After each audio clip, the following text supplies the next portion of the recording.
Hi everyone, welcome to the 3D Math YouTube channel where you go through to contest math problems in 3 minutes or less. Our next problem is from 2013 AMC question number 10. What is the ratio of the least common multiple of 180 and 594 to the greatest common factor of 180 and 594?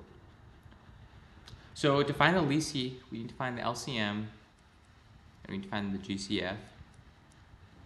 To find the LCM, we can compare the composition of 180 to 594, the factorial composition. So we have 360, 3, 20, 5, 4, 2, 2. So we can rewrite 180 as 2 squared times 3 squared times 5. And for 594 over here, we can factor this as well. So we factor into 2, 29, 297. 11, yeah, this looks like it's divided by 3, so let's just divide by 3. 99, so then 9, 11, 3, and then 3. So we can rewrite 594 as 3 cubed times 2, times 11. Right, so to find the least common multiple, we need to take the highest power of each of these. So the highest power of 5 we see would be 5 to the 1. Highest power of 2 we see is 2 squared.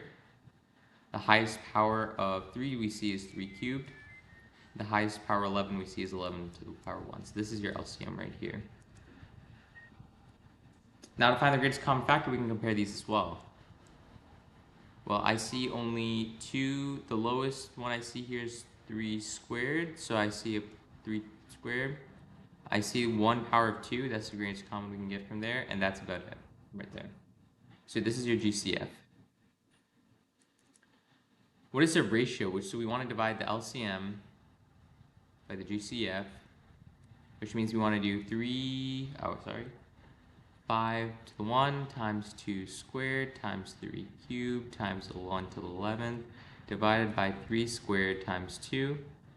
And this is just going to be 5 times 11 times 2 times 3, which is going to be 6 times 5, which is 30 times 11, which is going to be 330, which means that C is our answer.